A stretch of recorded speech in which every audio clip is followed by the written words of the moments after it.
예, 김문수 후보에게 묻겠습니다. 네. 윤석열 씨가 12월 3일 내란의 우두머리라는 사실 인정합니까? 내란이라기보다는 헌정질서를 계엄을 했죠. 파괴하고 군을 동원한 내란 기도 그 책임 인정합니까? 뭐 계엄을 한 그리고 것은 그 계엄이 이 나라 경제에 비수를 꽂았다는 사실, 자영업자, 소상공인, 관광, 소비, 투자 모든 흐름을 끊었다는 사실 인정하십니까? 경제가 어려워진 점은 사실이죠. 김문수 후보는 윤석열 정부의 노동부 장관이었습니다. 그런 분이 지금 윤석열을 감싸며 대선에 나왔습니다. 탈당이란 말도 못했고 뜻대로 하시라고 조아렸습니다. 그 대가로 윤석열 지지선은 받으니 기쁘십니까? 이쯤 되면 내란 우두머리 윤석열의 대리인 아닙니까? 윤석열 때문에 치러지는 선거입니다. 무슨 자격으로 여기 나오셨습니까? 분명히 말씀드립니다. 국민 앞에 석고대죄하시고 사퇴해야 하는 것 아닙니까? 답변해 보시죠. 지금 말씀이 좀 과한데요. 윤석열 대통령의 계엄은 잘못되었고 제가 알았다면 당연히 말렸겠습니다. 그러나 그게 내란이냐 하는 것은 지금 현재 재판 중이고 그런 부분에 대해서는 여러 가지로 판단이 많이 남아 있습니다. 또 이 계엄으로 인해서 지금 우리 소상공인이든지 경제가 어려워진 점은 사실입니다. 그러나 그에 못지않게 또 김문수 그동안 의원님, 계속 탄핵이다. 김문수 의원님, 이런 많은 어려움 잠깐 때문에 제가 말씀드리겠습니다. 예, 30초 보장을 해주셔야죠. 지금 이것은 총량제입니다. 김문수 의원님, 지금 변명으로 일관하고 있잖아요. 얼마나 내란이 아니라니요. 헌법재판소에서 8대 0으로 내란이라고 분명히 얘기하고 있지 않습니까? 비상계엄이 헌법 위반된다고 분명히 얘기하고 있지 않습니까? 헌법재판소에서 내란은 뺀 거 모르십니까? 잠깐만 기다리세요. 네. 헌정을 유린한 정권이 내란이 아니고 뭡니까? 아니, 그 책임에서 빠져나오는 태도 이거 계속 보이시겠습니까? 헌법재판소에서 내란으로 원래 국회에서 소추를 했다가 국민 여러분, 소추장에서 내란은 뺐습니다. 여러분, 그래서 윤석열을 지금까지 비호하신 분이 누구입니까? 아니, 얼마나 비호가 화가 납니까? 근데 우리 권영국 얼마나 답답하십니까? 말씀을 경제 토론 똑바로 아닙니까, 해야죠. 이거? 네. 네, 자, 이렇게 하겠습니다. 자, 경제 분야고요. 지금 주제는 저성장 극복과 민생 경제 활성화 방안입니다. 간단히 안내를 드리면 각자 후보원들마다 6분 30초의 개인 시간이 있고 개인 시간 안에서 답변도 하시는 것이기 때문에 자신의 시간을 하기 싫으시면 답변을 안 하시면 됩니다. 답변하시는 시간도 개인 시간에서 차감됩니다. 네, 권영국 후보. 마지막으로 정리하겠습니다. 이 부분. 제가 경제 얘기를 해야 되는데 이 아까운 시간에 이 말씀을 드리고자 하는 것은 기본적으로 민주 헌정 질서 이것을 유린했던 정당의 그리고 노동부 장관이었습니다.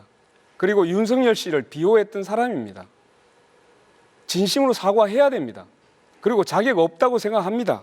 그래서 국민 여러분, 여러분께서 감히 이렇게 부탁드립니다. 내란을 옹호하고 윤석열 씨를 비호했던 사람, 국민 여러분께서 퇴출시켜 주십시오.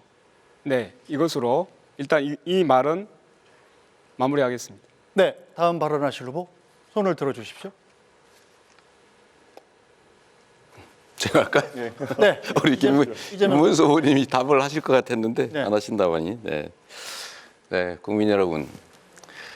지금 내란 얘기를 하는 이유도 아마 권영국 후보의 마음은 이 내란 때문에 경제가 이렇게 나빠졌다. 그래서 책임을 명확하게 해야 그다음 해결책이 생기지 않냐 이런 뜻으로 저는 이해가 됐습니다. 저도 거기에 공감이 됩니다. 일단은 아마 우리 많은 후보들께서 현장을 다녀보시면서 느끼셨을 겁니다. 정말로 시장, 골목, 서민들 너무 어렵습니다. 특히 자영업자들이 완전히 무너졌습니다. 이 자영업자들께서 매출도 오르지 않을 뿐만 아니라 물가도 오르고 해서 지금 평년보다 지금 10만 명 이상이 더 문을 닫았다고 합니다. 물론 새로 신규 창업하는 경우도 줄어들어서 가게들이 정말로 많이 공실이 생기고 있습니다. 저는 그래서 이 문제를 한번 근본적으로 되짚어보자. 김문수 후보님께서 이제 소상공인 자영업자에 관한 정책들을 여러 개 내셨더라고요. 뭐 채무 조정 얘기도 하시고 그러던데 저는 이 코로나 극복 과정에서 다른 나라들은 전부 국가 부채를 늘려가면서 이 자영업자와 국민들을 지원을 했습니다. 근데 우리나라는 정책 방향이 좀 바뀌어서 다 국가가 빚을 안 지고 국민들한테 돈을 빌려줬어요. 그래서 국민들이 빚이 늘어났습니다.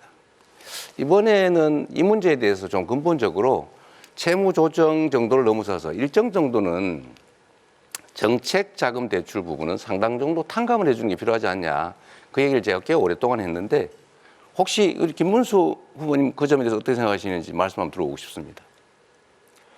소상공인들에 대해서는 여러 가지 대출도 해주고 지원을 많이 하자고 아까 제가 말씀드렸습니다.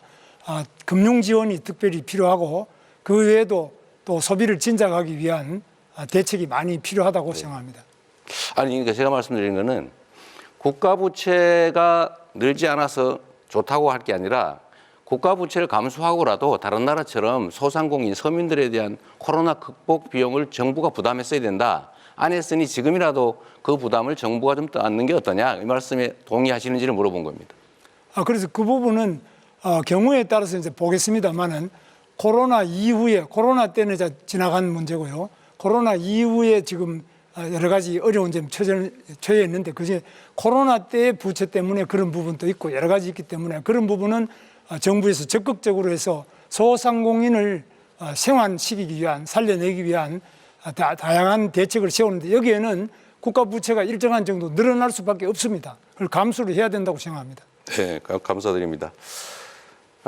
국민 여러분, 일단 이런 단기적인 대책도 중요한데 장기적으로는 아까 시간이 짧아 말씀을 못 드렸는데 경제 시스템을 장기적으로 좀 바꿔야 됩니다.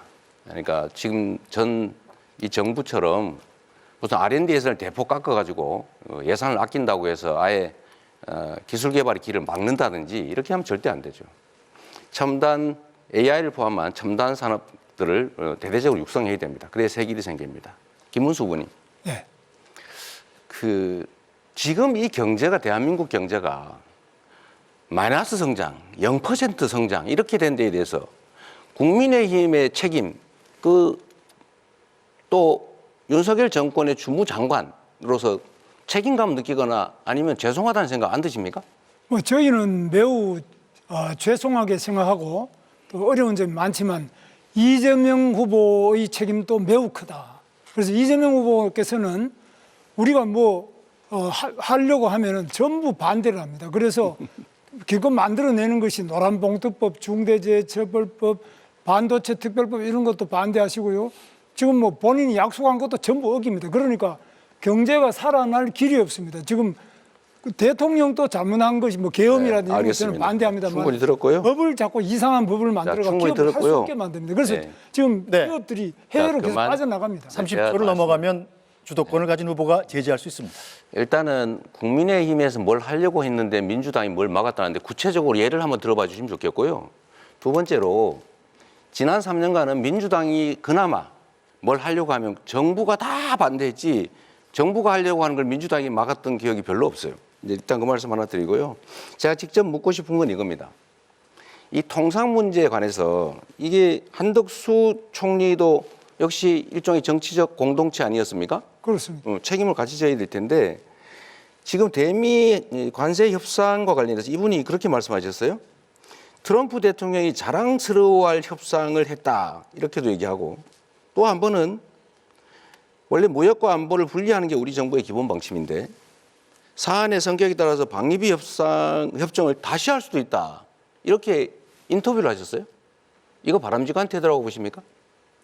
그렇게 하면 안 되는 거 아닌가요? 네, 그 부분에 대해서는 여러 가지 문제 제기를 하시는 것도 좋지만은 제가 이제 이재명 후보께서 제일 정말 제가 간곡하게 당부드리고 싶은 것은 지금 최상목 부총리도 이제 한덕수 총리가 그만두면 최상목 부총리가 통상을 맡아야 되는데 계속 탄핵한다 그래서 그것도 그만뒀지 않습니까? 그러니까 사람이 일을 할 수가 없어요.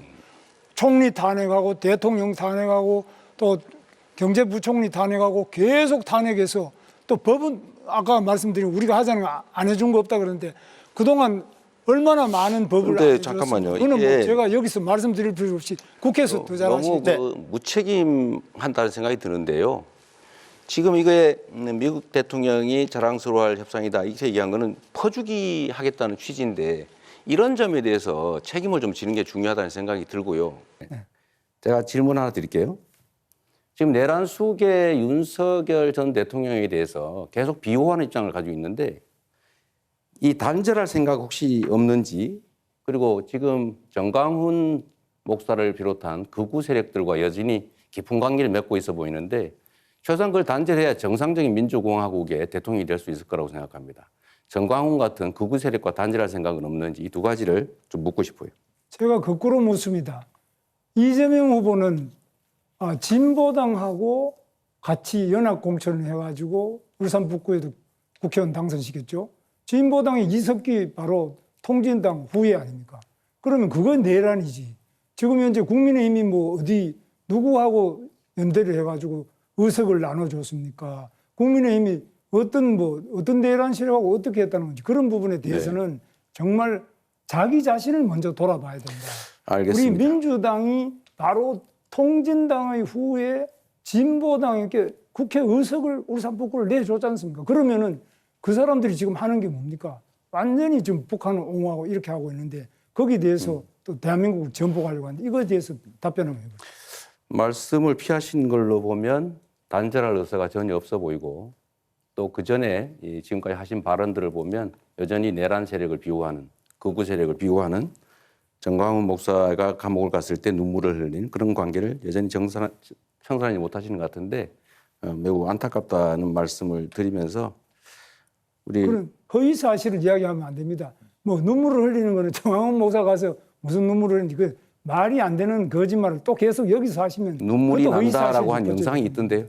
그러니까 이거는 허위 사실 유포죄로 또 지금 다시 지금 그 걸리면은 아주 누범, 재범 뭐 개전의 그 여지가 없습니다. 네, 저 두 분 후보 잠시만요. 그 지난 토론에서 저의 정치 공세 때문에 경제 분야에서 실력을 제대로 발휘하지 못했다고 대변인이 입장을 냈던데요.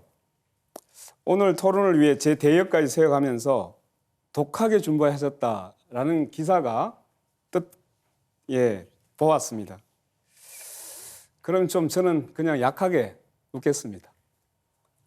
김문수 후보께서 누구라도 부정선거 의혹을 제기하면 선거관리위원회에서 해명할 노력을 계속해야 한다라고 발언을 하셨더라고요.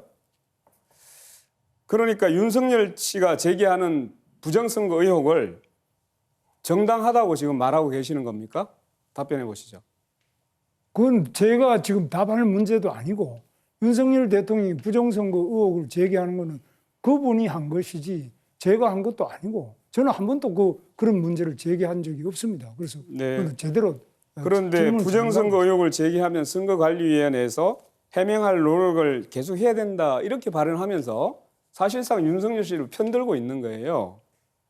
그거는 기본적으로요. 네, 지난 5년간 150건의 부정선거 소송에서 선관위가 전부 승소를 했습니다. 그런데 왜 자꾸만 이런 선관위에 대한 해명을 요구하는지를 저는 이해할 수가 없습니다. 제가 거꾸로 묻는데 제가 이야기하니까요. 네. 좀 듣고 하세요. 제가 보기에는 김문수 후보도 윤석열처럼 음모론자 같아 보여요. 근거 없는 문제 제기를 가지고 계속 그렇게 국민을 분열시키는 이런 윤석열을 옹호하고 비호하는 이런 사람이 어떻게 사회통합을 말할 자격이 있을까요? 저는 자격이 없다고 생각하는 겁니다. 제가 생각하는 네, 다음 부정 비리 제가 질문하지 않았습니다. 제가 조금 더 말씀드리겠습니다. 질문하지 않으면 답을 못 합니까?